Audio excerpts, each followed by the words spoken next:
जय हिंद दोस्तों। कैसे हैं आप लोग। एक फ्यूचर का समय जहाँ पे पूरी दुनिया तबाह हो रही है और यहाँ पे सर्वाइवल का बहुत ही कम चांस है। पूरी दुनिया में तबाही मची हुई है और लोग इधर से उधर भाग रहे हैं। उसी जगह पर हम पॉल नाम के एक बंदे को देखते हैं जो कि अपने घर से अपना बैग पैक करता है और वहाँ से बाहर निकल जाता है। वो भागते हुए सड़क पर पहुँचता है जहाँ पे कई सारे लोग मारे जा रहे थे और हम देख पाते हैं कि वहाँ पे बड़ा सा एक स्पेसशिप है, यानी कि वहाँ पे एलियंस का इन्वेजन हो गया है। पॉल भागकर एक जगह पे छुपने के लिए जाता है, लेकिन वहाँ पे उसे बच्चों की रोने की आवाज़ आती है और जब वो वहाँ पे पहुँचता है तो उसे वहाँ पर दो बच्चे मिलते हैं जो कि रो रहे थे और शायद उनके माता पिता मर चुके थे। इसीलिए पॉल डिसाइड करता है उन दोनों बच्चों को पाल पोस के बड़ा करने का। वो उन दोनों को अपने साथ ही रखता है और उसके बाद कहानी 15 साल बाद की दिखाई जाती है, जहाँ पे वो दोनों बच्चे बड़े हो चुके थे और उन दोनों के नाम थे जोसेफ और थॉमस। पॉल ने उन दोनों को पाल पोस के बड़ा कर दिया था और वो उनके साथ एक फार्म हाउस में रहता था जहाँ पे वो अपना गुजारा करते थे। पॉल ने रूल बना रखे थे कि रात से पहले वो घर वापस आ जाएं, क्योंकि वो जानता था कि वो एलियन क्रीचर्स रात को ही बाहर निकलते हैं और उन्हें सूरज की रोशनी से काफ़ी ज़्यादा परेशानी होती है। पॉल और जोसेफ थॉमस का इंतज़ार कर रहे होते हैं जो कि रोज़ फार्म में गया हुआ था और रोज़ फार्म एक ऐसी जगह थी जहाँ पे कुछ और सर्वाइवर्स मौजूद थे और थॉमस वहाँ पे अक्सर जाया करता था लोगों से मिलने के लिए। तभी थॉमस जंगल के रास्ते भागते हुए वहाँ पे पहुँच जाता है और हम देखते हैं कि पॉल उसे बिल्कुल भी डांटता नहीं है। जैसे हम जान पाते हैं कि वो उन बच्चों को बहुत ही प्यार से रखता है और उनकी कोई गलती होने पर उन्हें बिल्कुल भी नहीं डांटता। जब वो घर में आता है तो वो सभी खिड़की दरवाजे अच्छे से लॉक कर लेते हैं ताकि वो क्रीचर्स अंदर ना आ पाएँ। उसके बाद पॉल उनसे कहता है कि डिनर तैयार हो गया है तो वो सभी डाइनिंग टेबल पे चलें और वहाँ पे जाकर वो तीनों खाना खाने लगते हैं। उनके पास एक डॉग भी होता है जो कि बेसमेंट में गया होता है और वहाँ पे अचानक से वो भौंकने लगता है, जिससे उन्हें पता चलता है कि शायद आसपास उसने कोई क्रीचर को देख लिया है। तो तभी पॉल और थॉमस नीचे जाते हैं और वो देखते हैं कि वो गेट को तोड़ने की कोशिश कर रहा है। इसीलिए वो गेट को होल्ड कर लेते हैं ताकि वो गेट को ना तोड़ सके और कुछ कोशिश के बाद वो क्रीचर वहाँ से चला जाता है। जोसेफ उनसे कहता है कि उसने नोटिस किया कि शायद वहाँ पर दो क्रीचर्स थे जिन्होंने एक एक करके दरवाज़ा तोड़ने की कोशिश करी। जोसेफ थोड़ा साइंटिफिक बंदा था और वो कुछ आविष्कार करना चाहता था ताकि वो उन क्रीचर्स से अपनी जान बचा सकें। अगली सुबह पॉल उस दरवाजे के पास जाता है जहाँ पे खरोच के निशान थे और ये देखकर वो उस गेट को मजबूत करने के लिए उस पर और लकड़ियाँ लगा देता है। उसके बाद वो जोसेफ के पास जाता है जो कि गराज में मौजूद होता है और उसने ट्रैवल करने के लिए एक टेम्प्रेरी कार बनाई थी जो कि उससे स्टार्ट नहीं हो रही थी। तो पॉल वहाँ पर आता है और उसकी बैटरी शिफ्ट कर देता है जिससे कि वो कार स्टार्ट हो जाती है और वो बहुत ही ज़्यादा खुश होता है। उसके बाद वो उस गाड़ी को हिल्स पे लेकर जाते हैं और पॉल उसे ड्राइविंग करना सिखाता है और जोसेफ जब वो ड्राइविंग सीखता है तो उसे काफ़ी ज़्यादा मज़ा आता है, यानी कि अब उन्हें बहुत दूर तक चलना नहीं पड़ेगा क्योंकि उनके पास अब कार आ गई थी और उससे वो ट्रैवल कर सकते थे। उसके बाद पॉल घर जाने लगता है और वो उन दोनों से कह के जाता है कि शाम होने से पहले वो दोनों उसे घर में चाहिए। जोसेफ कुछ रिसोर्सेज लेने के लिए एक जगह पे जाने वाला था, लेकिन थॉमस उससे कहता है कि वो वहाँ पर नहीं जा सकता, इसीलिए वो अकेले ही वहाँ पर जाए क्योंकि वो रोज़ फार्म जाना चाहता है और वो शाम को उसे यहीं पे मिलेगा ताकि वो उसे पिकअप कर सके और वो दोनों साथ में घर जा सकें। जोसेफ उसकी बात मान लेता है और अकेले ही उस जगह पर जाता है और इधर थॉमस रोज़ फार्म में आता है जहाँ पे वो रोज़ फैमिली से मिलता है। वहाँ पे कुछ काम किया करता था और कुछ काम अधूरा था तो वो उसे पूरा करने आया था, लेकिन तभी रोज़ फैमिली की बेटी शार्लट उसे मिलती है जो कि उसे देखकर स्माइल करती है और हम समझ पाते हैं कि आखिर थॉमस यहाँ पर क्यों आता था। दरअसल उसे ये लड़की पसंद थी और ये लड़की भी मन ही मन उसे पसंद किया करती थी और ये दोनों सेम एज के थे, इसीलिए इन्हें मिलना काफ़ी ज़्यादा अच्छा लगता था। इसीलिए थॉमस बार बार रोज़ फार्म जाता था क्योंकि उसे कोई काम नहीं बल्कि इस लड़की से मिलना होता था। इधर पॉल जब नदी किनारे बैठा होता है तो अचानक से उसे एक गड्ढा नज़र आता है जिसे देखकर वो हैरान हो जाता है और वो समझ जाता है कि उन क्रीचर्स ने एक सुरंग खोद रखी है जिसकी वजह से वो एक गड्ढा करते हैं ताकि वो ऊपरी दुनिया देख सकें। इधर जोसेफ अकेले ही एक जगह पर जाता है कुछ रिसोर्सेज लेने के लिए और वहाँ पे जब वो रिसोर्सेज ले रहा होता है तो अचानक से उसे कुछ आवाज़ आती है। तभी ढेर सारे बग्स उसके ऊपर उड़ के आते हैं जिससे वो काफ़ी ज़्यादा डर जाता है और डिसाइड करता है वहाँ से तुरंत जाने का। इधर शार्लट थॉमस को अपनी एक जगह पर लेकर जाती है जहाँ पे वो उसे एक पेड़ दिखाती है जिसके ऊपर रिबन्स बंधे हुए थे। थॉमस जब उससे पूछता है कि आखिर ये ऐसे क्यों बंधे हुए हैं तो वो उससे कहती है कि जब वो छोटी थी तो उसके पिता अक्सर उसे इस रिबन से बांध दिया करते थे ताकि जब वो खेले तो वो आसपास ही खेले और दूर ना जा सके। ये सुन के थॉमस उससे कहता है कि ये तो काफ़ी अच्छा आइडिया था। उसके बाद वो दोनों बातें करते हैं कि आखिर ये वर्ल्ड डिस्ट्रॉय कैसे हुआ। थॉमस उसे बताता है कि दरअसल दूसरी दुनिया से यहाँ पे कुछ बग्स आए थे जिन्होंने लोगों को काटा तो लोग इन्फेक्टेड हो गए और इसीलिए सभी लोग क्रीचर्स में तब्दील हो गए और वो जानलेवा हो गए। उसके बाद थॉमस देखता है कि सूरज नीचे आ रहा है, इसीलिए वो उससे कहता है कि उसे अब यहाँ से जाना होगा, लेकिन शार्लेट को उसके साथ काफ़ी मज़ा आता था इसीलिए वो उसे गले लगा लेती है। जिसे थॉमस समझ जाता है कि वो भी उसे प्यार करती है। उसके बाद थॉमस उससे विदाई लेता है और तुरंत वहाँ से भागने लगता है।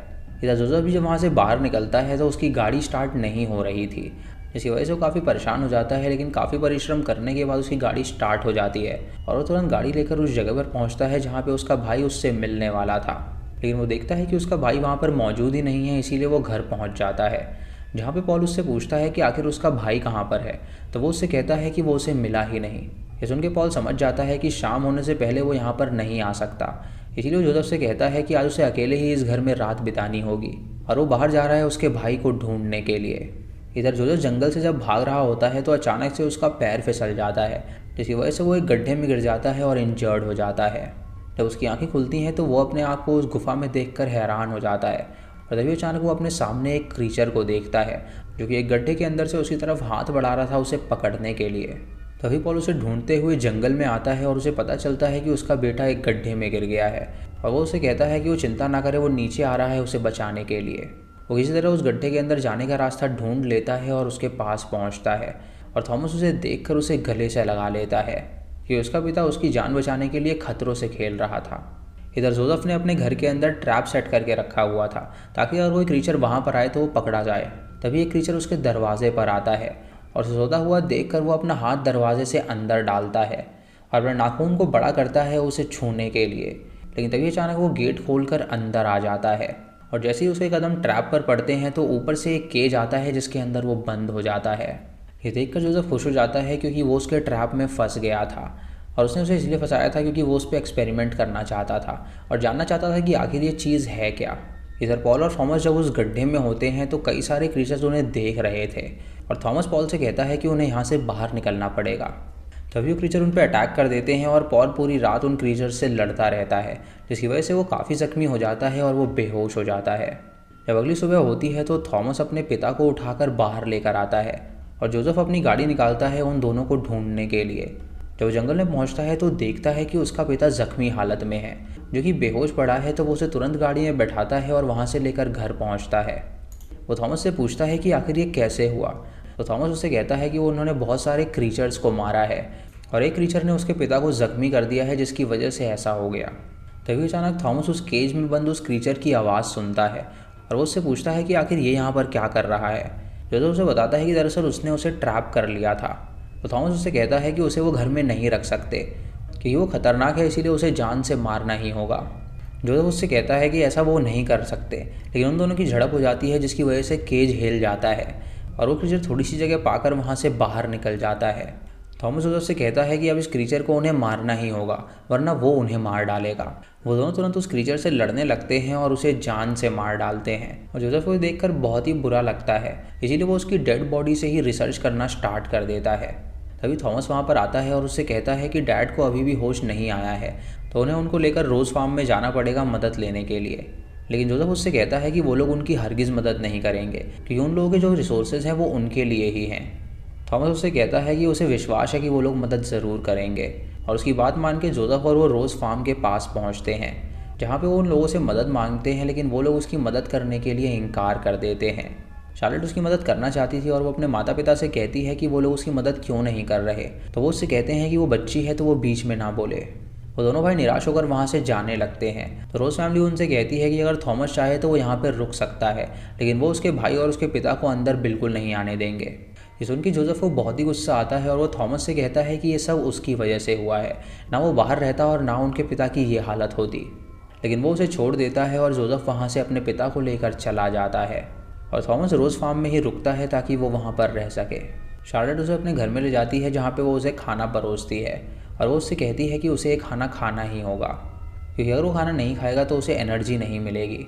ये सुन के वो उसकी बात मानता है और उस खाने को खाता है और उसके बाद शार्लेट उसे अपने रूम में ले जाती है जहाँ पे वो उसे अपने कुछ टॉयज़ को दिखाती है। थॉमस इसे देखकर काफ़ी खुश होता है और वो दोनों काफ़ी करीब आते हैं जहाँ पे उन दोनों के बीच किस हो जाती है। और तभी रोज़ का पिता वहाँ पर आता है और उन्हें किस करता हुआ देखकर वो अपनी बेटी को वहाँ से बाहर भेजता है। इधर जोसेफ को पता होता है कि वो क्रीचर्स दोबारा से हमला कर सकते हैं, इसीलिए वो अपने पूरे घर में एक ट्रैप बनाने वाला था ताकि जब वो क्रीचर वहाँ पर आए तो वो उन्हें जान से मार सके। इधर शाम होते ही थॉमस शार्लेट से कहता है कि उसे वापस घर जाना पड़ेगा क्योंकि उसके पिता को उसकी ज़रूरत है और वो यहाँ पर मेडिसिन लेने आया है। शार्लेट सुन के उसे मेडिसिन दे देती है और उसे कहती है कि वो दोबारा वापस आए उससे मिलने के लिए। थॉमस उसे गले से लगाता है और वादा करता है वापस आने के लिए। उसके बाद थॉमस जब वहाँ से भाग रहा होता है तो फार्म के लोग उस पर गन तान देते हैं और उससे कहते हैं कि आखिर वो क्या चुरा के भाग रहा है। थॉमस उनसे कहता है कि उसके पिता की जान खतरे में है तो उन्हें बचाना ही होगा, लेकिन वो लोग उस दवाई को छीन लेते हैं और उसे बांध देते हैं। और अब रात हो गई थी जिसकी वजह से थॉमस अपने घर नहीं जा सकता था। इधर जोसेफ अपने घर में एक गड्ढा देखता है जिससे वो समझ जाता है कि वो क्रीचर्स बड़ी चालाकी से गड्ढा बना रहे हैं ताकि वो लोगों के घर में घुस के उन्हें मार सकें। इधर थॉमस को उन लोगों ने जब बंदी बना लिया था तो वो उसे मारने वाले थे, लेकिन तभी वहाँ पे गड्ढे की मदद से कुछ क्रीचर्स आ जाते हैं जो कि उन सबको जान से मार डालते हैं और थॉमस अपने आप को छुड़ा के वहाँ से भागने लगता है। इधर शार्लेट के घर में भी एक क्रीचर आ जाता है जो कि उसके माता पिता को जान से मार डालता है। और शार्लेट जब बाहर आती है तो उस क्रीचर को देखकर वो काफ़ी ज़्यादा डर जाती है और वो तुरंत गन से उसे शूट करती है और बाहर भागने लगती है। बाहर उसे एक और क्रीचर दिखता है जो कि थॉमस को पकड़ने वाला था, लेकिन वो उसे शूट कर देती है जिससे उसकी जान बच जाती है। उसके बाद वहाँ पे आग लग गई होती है और वो दोनों फैसला करते हैं वहाँ से भागने का। और शार्लेट उसे बताती है कि उसके माता पिता अब जिंदा नहीं रहे, इसीलिए उन्हें अब उसके घर में जाना पड़ेगा ताकि वो वहाँ पर सेफ रह सकें। इधर जोसेफ ने वो ट्रैप बना लिया था और तभी वो सुनता है कि वो क्रीचर्स वहाँ पर आ रहे हैं और तभी उसे अपने घर के बाहर से कुछ आवाज़ आती है और उसे लगता है कि शायद वो क्रीचर्स वहाँ पर आ रहे हैं। लेकिन जब वो अपने भाई को वहाँ पर देखता है तो वो उसके लिए दरवाज़ा खोल देता है, जहाँ पे उसका भाई और शार्लेट अंदर आते हैं और उन्हें देखकर वो काफ़ी खुश होता है।